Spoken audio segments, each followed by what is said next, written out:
Good evening, everyone. This is Executive Regional Vice President Paula Samuel coming to you live from a launch. I've stepped away. I'm actually helping Mindy and Karen with their launch, and I'm stepping away because we're all so very excited to have National Vice President Amy Powers host this call for us. She's got a very crazy busy schedule because every time I talk to her on the phone, we're always like on timed. She's like, okay, gotta go. I gotta do my IPN. So she's taken time away from her income producing activity to help us on this amazing call. And I'm, Amy, not gonna take up your time. I'm gonna let you take it away. I'm gonna mute myself out, but I will be popping back in and out. Thank you so much for doing this for us. And Amy, it's all yours. Thank you so much. Okay, so it's true. I do my calendar religiously, right? Because that's a way to make Arbonne happen.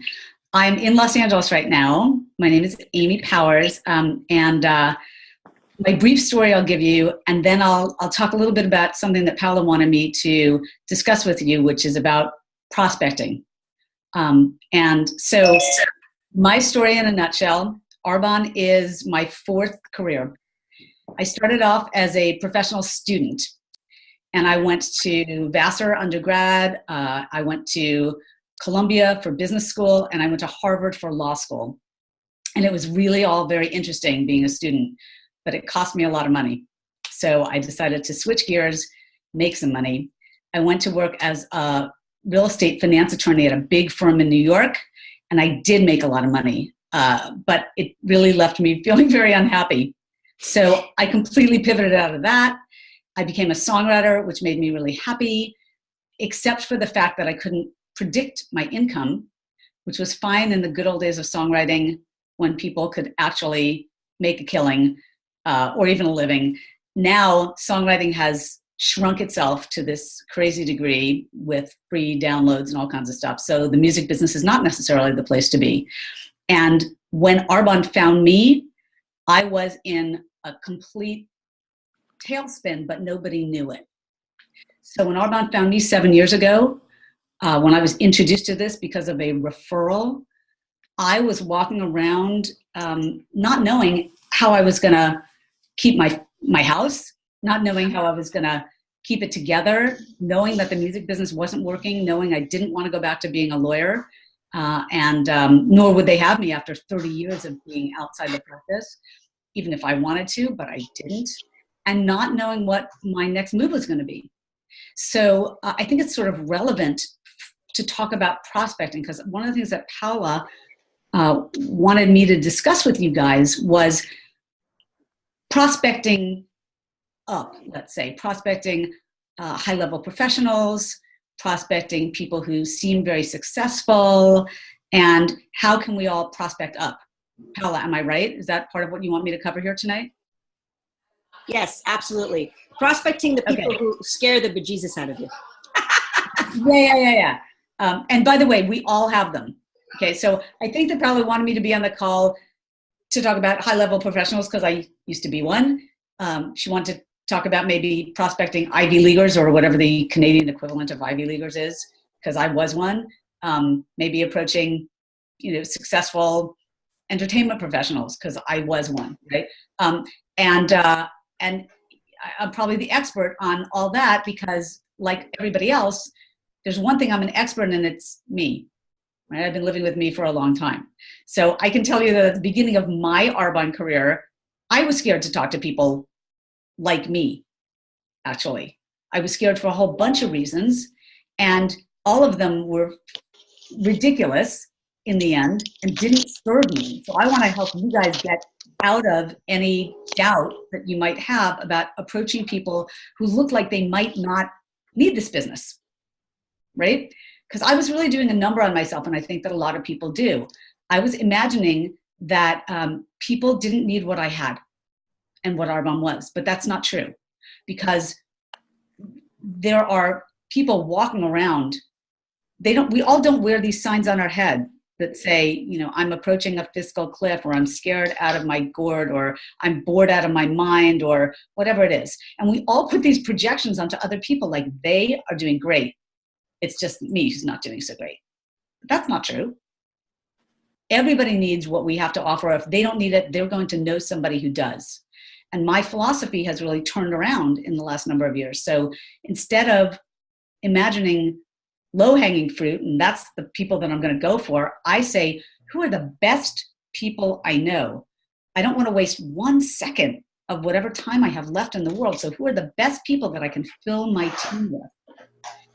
If any of you were at GTC, I did a whole training on this about balancing your business, where I talked about your executive boardroom table.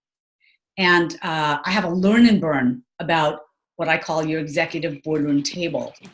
Because as a business person, that's what I think of. Okay, who's going to be in business with me, right?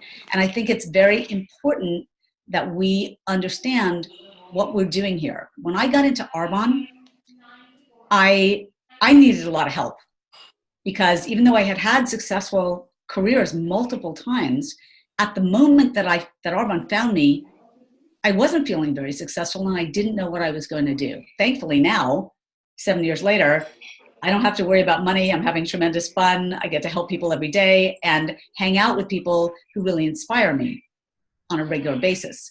Because I started my boardroom table filling that with a bunch of people who I really adore, but it wasn't always that way.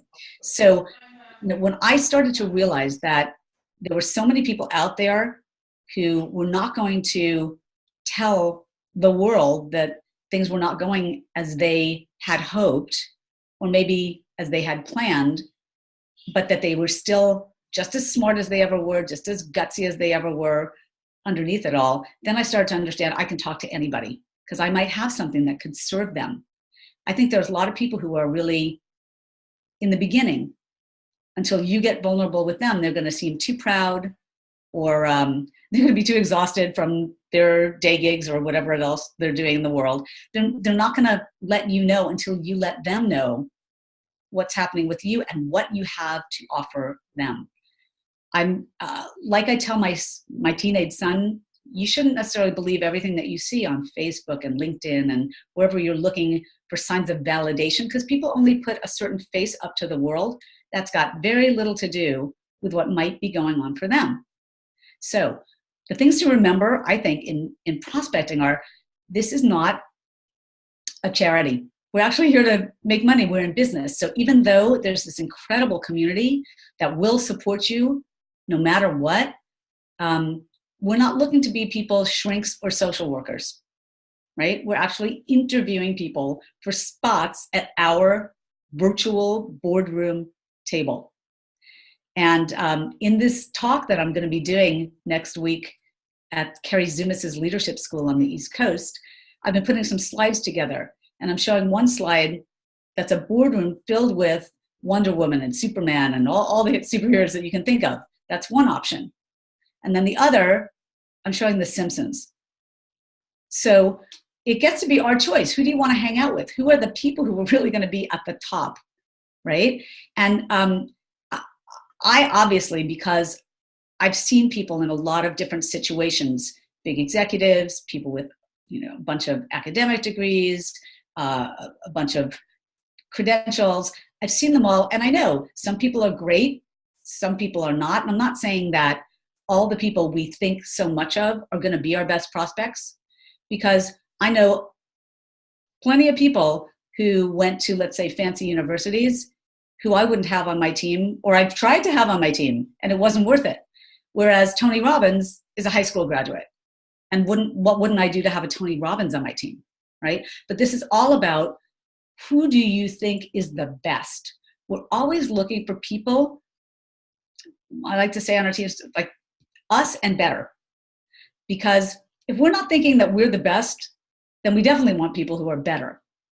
If we're already thinking we're pretty good, we still want people who are better, because we want our executive boardroom table to be filled with the best of the best. So we're looking for smart and dynamic and positive people, and people who are really going to be open, or they will open their contact lists and give us other people who might be right for this. I love the fact that I was trained by Linda Huntington, as Paula was too. And we are always asking for referrals. we're never assuming that this business is going to be right for anybody. But when we're starting thinking about referrals, we're always thinking, okay, well, who could I imagine would be the best?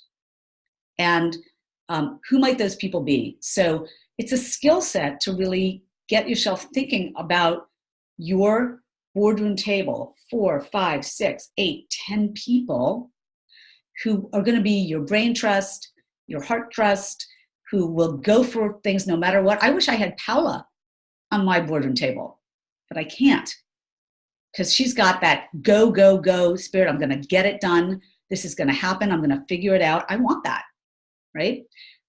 What I think is important about creating your boardroom table is to pick the people in this company that you already know and say, I want a version of that. I want my Paula.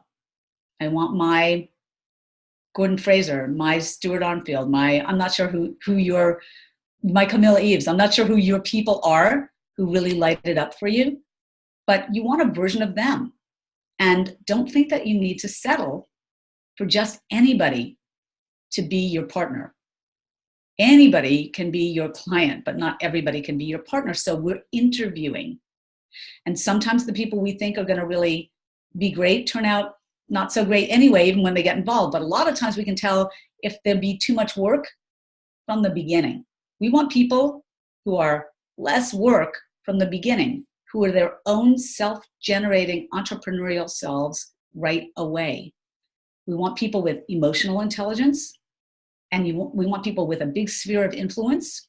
If they have a big sphere of affluence, that doesn't hurt either, because people who are already wealthy have the idea that, hey, this could be something else that's going to work for me very often, or they'll know people who are looking for this.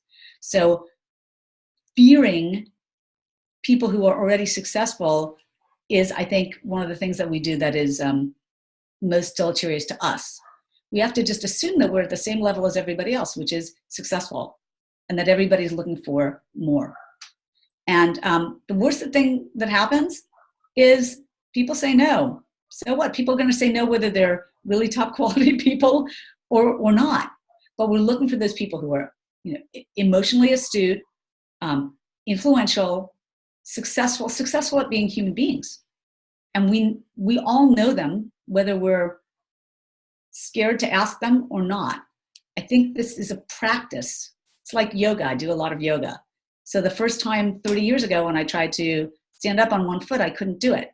Now, if I'm not standing on one foot, I feel a little crazy, right? I have to go into balance poses right away because they make me so happy. It's the same thing with asking people for referrals in this business.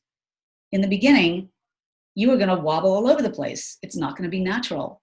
You're not going to feel like it's okay. And then, you might grab for something. It might be the lowest thing in the room. But if you're reaching higher, you actually have a better chance of balancing faster. So I think that it's important to look at people and say, okay, how successful are they? Do they have a big network already? I often tell people real estate agents are a great example of people with big networks already. They've got a lot of people that they've dealt with, and they have a lot of people skills too if they're a successful real estate agent. Aldis Lorino, who is my great grandmother in Arbonne, she was a very successful real estate agent. I have an executive regional vice president who was a real estate agent. I think that's a great pond to go fishing in. Also, I like to fish in the ponds or oceans or something big in the ocean, where people already trust the person that I'm prospecting. People trust their doctors. People trust their yoga instructors. People trust their coaches, their trainers, athletes. So I'm looking for people who already have a built-in network of trust, a built-in some kind of prestige in their world, if it's possible. Or who are influencers. I'm not talking about the kind of influencers who are going to demand that you pay them $5,000 if they tweet something. I'm talking about people who have actual person-to-person influence and maybe social media influence, but who also understand that this is a way that they could really build wealth, and they're not looking for a handout. They don't think I'm so cool that you better pay me to just open my mouth. They're going to open their mouths and then they'll get paid like everybody else in Arbonne. So we always say sponsor up, and the sponsoring is really the key. Sponsoring the right people is key. You don't want to get time sucked into doing all the work of sponsoring, but sponsoring people who will take forever to get their fuses lit. I like to think of Debbie Neal. She walked into this business already lit with a ton of skills. If you guys don't know her, raise your hands. Okay, I see one person who says they don't know her. Look her up, Executive National Vice President, Debbie Neal. She came into this business within, I think it's 79 days, she was a regional vice president. And then I think she was a national vice president 6 months after that. I'm not saying speed is always the best, because there are lots of people who are successful who took it slower, and that's totally great. But if you're thinking about your executive boardroom table, you'd want at least one Debbie Neal, right? One person who's going to rock it to the top, and somebody that you don't have to teach how to get up and speak to people, how to take control of a room, how to communicate with people. There are some people who just have that kind of air to them, and that's what you want. So some people call this power prospecting, but I really like to think of it as empowered prospecting, because the more power you give yourself to tell a big story about how you're sitting at the head of your own virtual boardroom table and you are looking for your partners in this fantastic venture, business venture and adventure called life that we get to do alongside of it. The more empowered you are in your own vision, the more easily you'll be able to say yes to certain people and no to other people. You might actually just want to talk to some people about products once you've been interviewing them, because you don't want them at your executive boardroom table. And that is totally fine. Let me ask you, have I touched, Paola, on some stuff that you think is in the zone yet? I think you've touched on a lot of stuff. I think one of the things that people really want to hear from you is that, I think people are scared to even broach the subject to someone who is, say, has 2 degrees or is Ivy League or is in a position where they think they would never need it. So maybe what's a great opening line or a great way to approach someone? Okay, here's what I do. Total transparency, this is all I do. When I meet somebody fantastic, I often ask them if I can get a referral from them about something. I don't necessarily do it at the time. I might just set up another way to get to them, let's say exchange information. Never give mine, always exchange, right? So I exchange my information. And then when I speak with them, I say, I'm looking for a referral. And could I take a couple of minutes and just explain what I'm looking for? Because I have a feeling you will know somebody who might be appropriate, right? If I get their permission, or when I get their permission, then I give them a little bit of information, but I'm always talking about it from a referral point of view. I don't know if your team does that. So it's never really threatening to talk to people about referrals, especially if they're used to, as some kind of professional, giving referrals in other instances. I never say it's about them, even if I think they're dream team material. I always say it's about referrals, because it is. If they want to refer themselves, they will. And then I use, you know what I use? Often Linda Huntington's 4 quadrants of communication. Do you guys know that method? Yes, you do. So that's fact, belief, feeling, and ask. And it makes it really easy. Here, give you an example. Okay. My son is at NYU this year. Somebody that I had not spoken to in 15 years turned out to be a Facebook friend of mine. And I saw him writing about this company called Imago Music.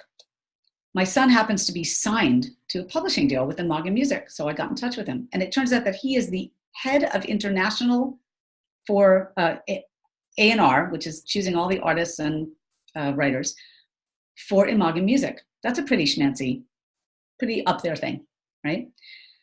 And I wrote him and I said, I know this is crazy. I want to introduce you to my son, and I have a business question about something else. Is it okay if we, do you have a minute to get on a Skype call? And he said, yes.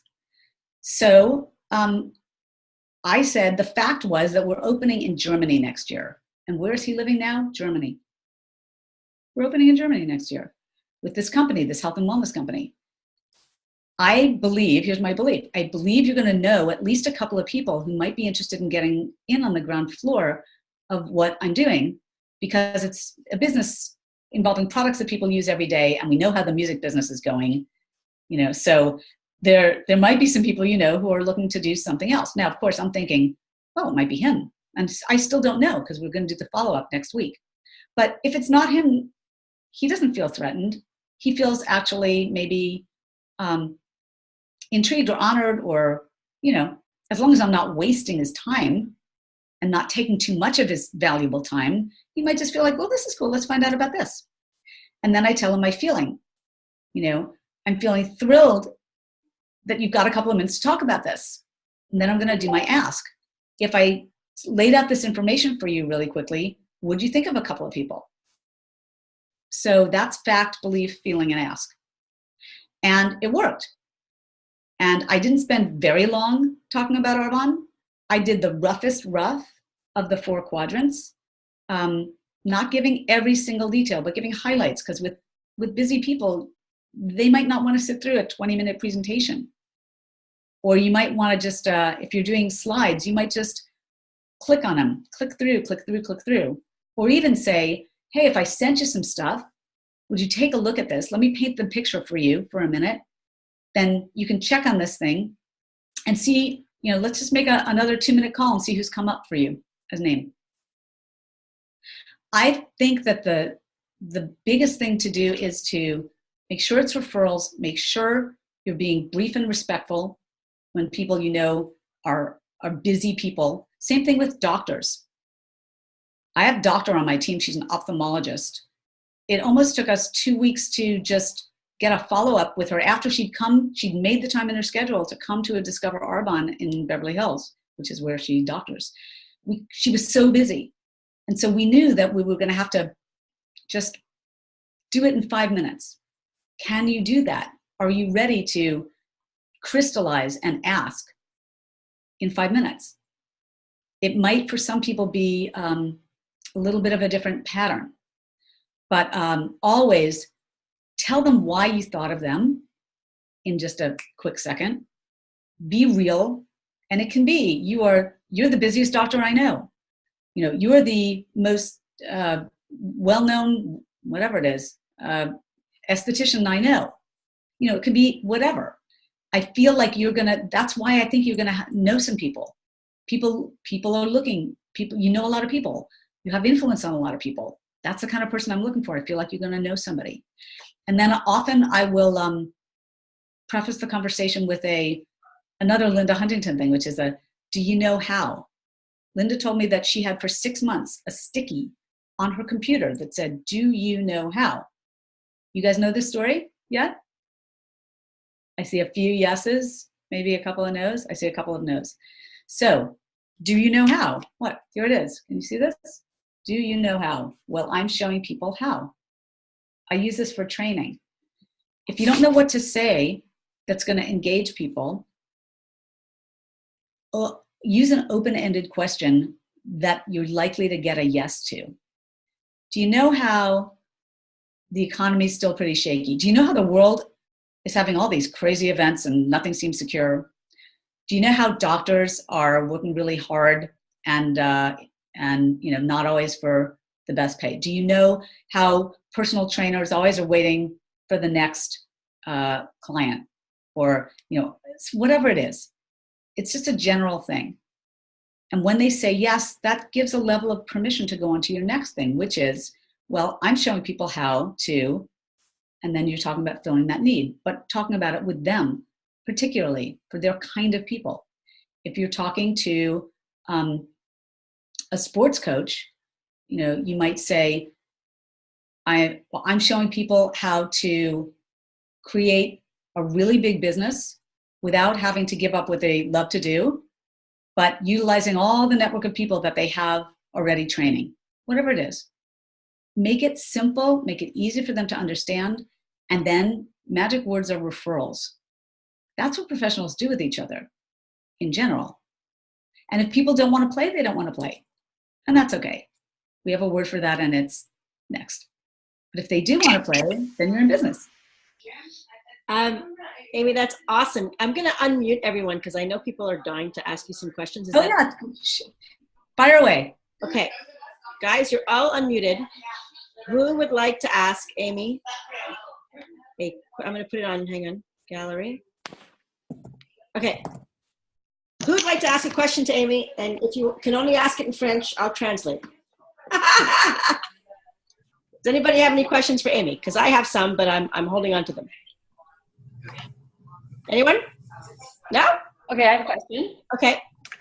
Of the people that you're reaching out to, of your power team, your boardroom table, when you're reaching out, do you find that most of the time it leads to a referral, or do you find that the people you're reaching out to are actually saying, oh, you know what, that kind of sounds interesting?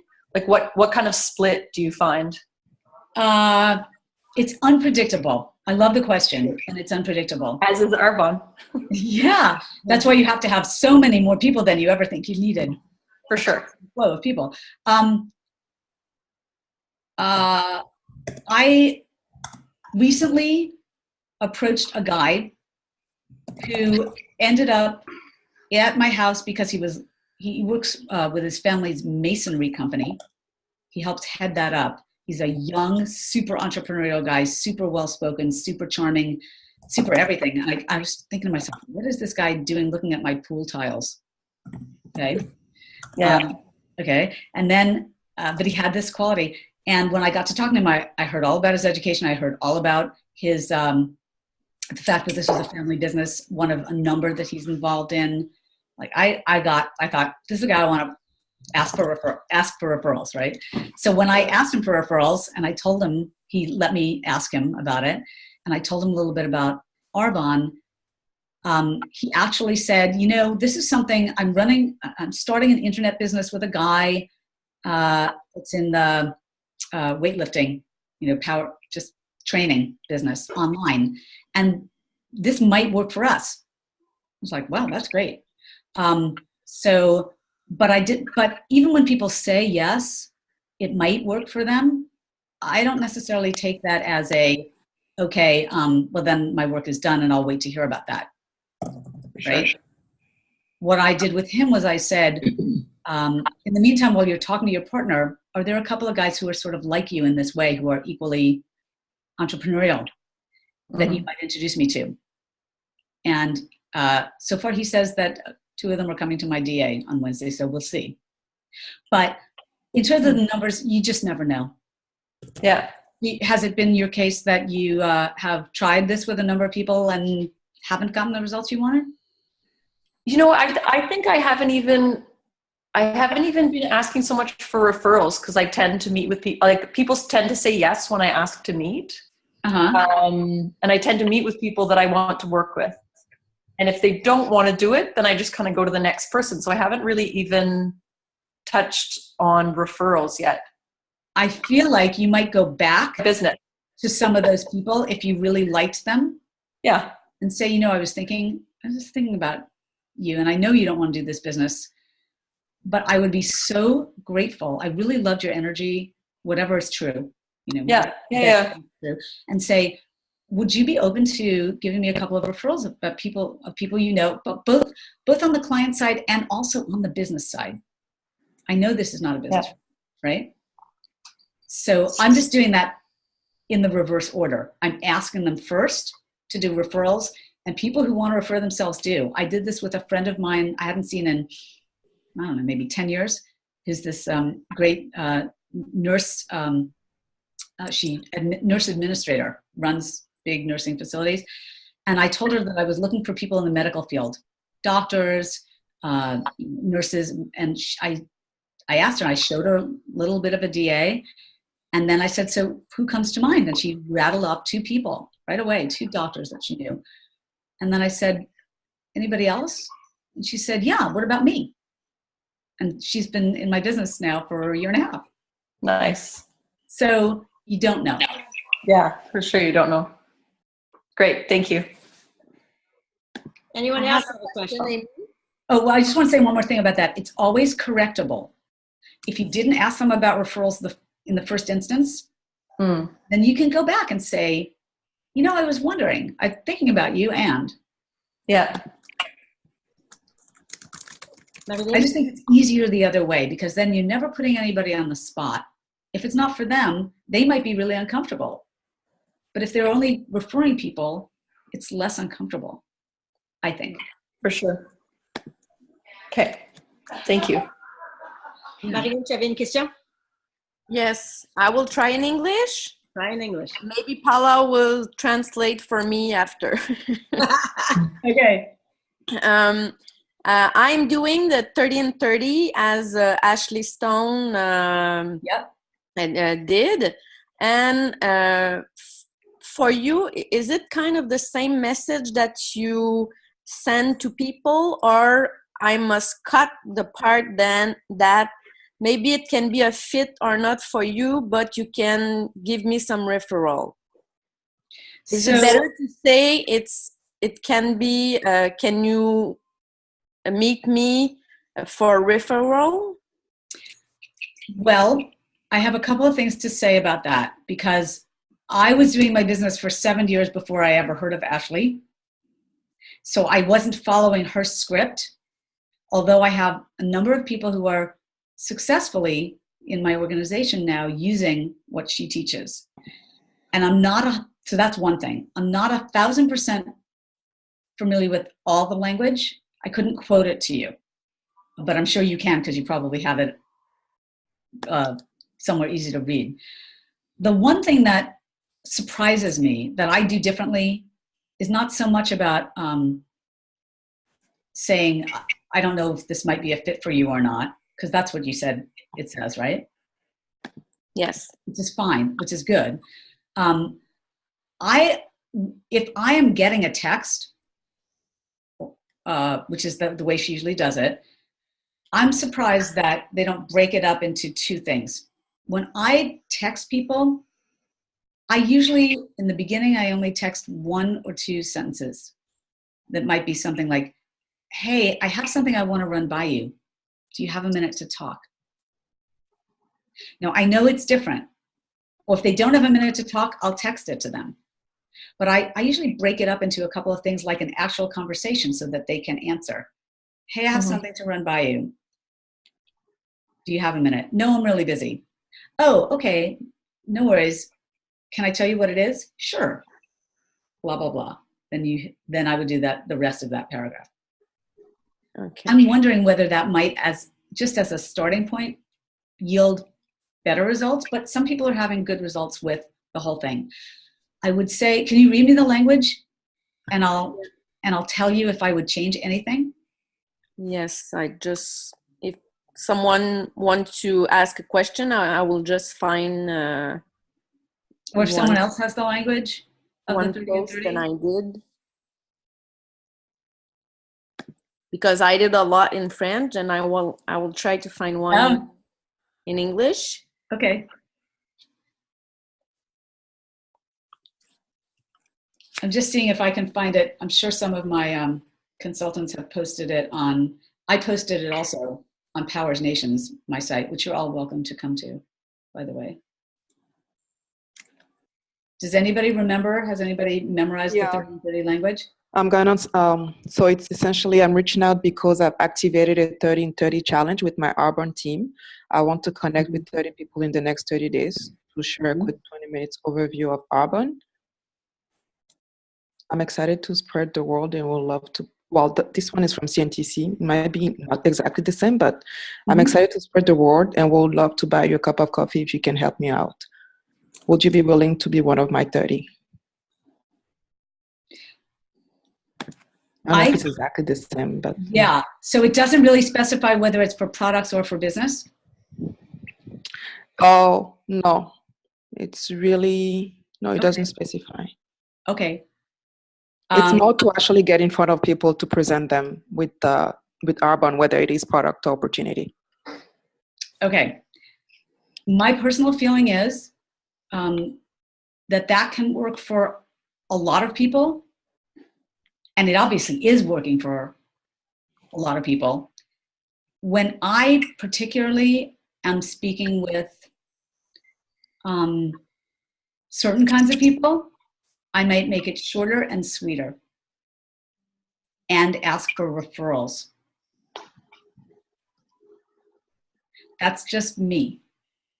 Amy, can I just ask, do you find asking for referrals I think that's sort of what everyone's, looking for, is asking for referrals, in your estimation, when you're reaching out to professionals or people who are very busy people in whatever their profession is, or very educated people, whatever it is, or your Tony Robbins, the referral is the better way to go?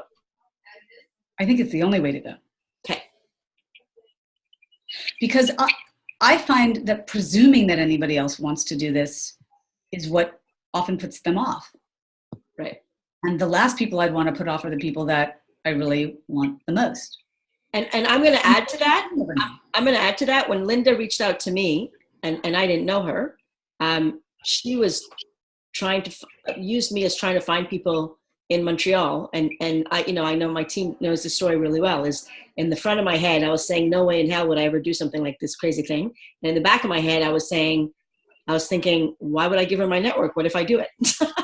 That's why I want one of you on my team. Right. Right? So that's the other thing that we're asking for referrals do, is you think, if they want to refer themselves, they will. That's what I mean. Yeah, exactly. If they're really not interested, then it's not even that's no problem. You do get some people who don't want to play. That's a little bit of a problem. Yeah. Not so much. And then you move on. Yeah, you move on. Okay, anyone else, guys? Because it's already 1:45. Sorry. Tons of Amy's time. And it's like California, and she can still go suntan or something, or go swim in her beautiful pool. Oh, see, now that's a belief you have. It's actually it's California, baby. That's your story about California. You still got to go. But it was 85 degrees here today. Oh, nice. I could have been swimming 2 hours ago. Yeah. It's 9, so that's, what is that? 48, something like that. Anybody else have any questions for Amy? Well, we got her on the phone. What do we got her live and in person? It's not a question, but I actually it's definitely reverse from what I've been doing. But I feel like your approach might be actually less stressful, at least for me. Just the fact that, I'm approaching people, not asking them to join or even not to buy a product, but just giving me the opportunity to actually ask them for a referral. So I'm going to try this, because I've just listening to you, I felt like, oh, this is actually way better, because I feel like I'll be less even attached to the outcome, because I'm actually going in asking them for referral. And worst case scenario, they'll be like, I don't know any referral, but at least they would have at least heard, about what I'm doing, and they will keep me in mind for the next, instead of kind of like putting a barrier to be like, oh, she's trying to get me into her business. And yes, that's exactly it. And I think the last thing we want to do is put stress on ourselves or the other person. Yeah. And the other thing that I really liked also, Amy, is the fact that you were saying that, we get to choose our partners, maybe not our customer, but our partners. And I feel like it's really empowering to look at it that way, because essentially we don't want anyone on our team. And I prefer to have very independent people on my team. So it's really actually showing people, I'm actually interviewing you. I'm actually seeing if you're a good fit for my team, and even having the power to say, well, no, I don't want you on my team. So instead of wanting to have anyone on our teams, a little bit different. Yeah. So exactly. And a lot of us started the business more in the idea of, oh my God, somebody wants to be on my team. Oh my goodness, right? That's not very empowered. It's more like, I've got this fantastic thing. Maybe you can have it, maybe you can have it, maybe you can have it, not you. Exactly. Yeah. Right? They don't have to know that that's what we're thinking. Yeah. But we don't have to press it. And by the way, if people who are really wrong do get into the business, there's an art to not giving them too much of your time and energy. It was an art I had to practice for a long time, because I actually thought I was here to be somebody's life coach and that I would get paid to life coach. That's not true. I get paid to train business partners. So, but you already seem to know that. Amazing. I love that you said, I want independent people on my team. Yeah. I have a last question, Amy. Yeah. Me, I'm doing the 30 and 30, but with the friend of my friend on Facebook. I don't know them. Yeah. I don't know what they're doing in life. I don't know. Is it the same approach? I don't see that there's any downside. And Paula, I'd love to know what you think of this. I don't see there's any downside in always asking for referrals, because people will refer themselves like, I want to do it. What about me? I think the referral is a really good way, especially with people you don't know at all, because it's very business. It's very sort of, I'm doing a business. I'm looking the same way you're using LinkedIn. Professionals use LinkedIn to do referrals. That's what LinkedIn is, right? LinkedIn is referring to refer to refer. So I think, Marilyn, I think it's the referral is a really good approach, especially with professionals you don't know in other people's networks that you're reaching out to on social media. I agree with Amy. Yeah. Thank you. And it feels more professional, right? It feels like this is what you have, and you're looking for someone, and you're looking to partner with people in the same way you do any other business. And it just feels more professional. Amazing, Amy. That was fun. You are so awesome. Fun. Everybody give a round of applause to Amy. Thank you so much. You guys know my famous story that I used to be afraid to talk in front of people. And I passed out in my own living room with 8 people. So there are more than 8 people here in this virtual room. Anybody can do Arbonne. Anybody can do this business, even when you're passing out in your own living room. I heard that story, by the way. Right? Isn't that funny? Yeah. But it wasn't funny at the time. If any of you have stage fright or blank out or any of that stuff, I feel your pain. And you can be a national vice president. Amy, thank you so much for taking the time. Thank you. My pleasure. Love you. Thanks, Bye. Amy. Bye, guys. Bye, everyone. We'll see you next week. Thanks a million, Amy. Love you.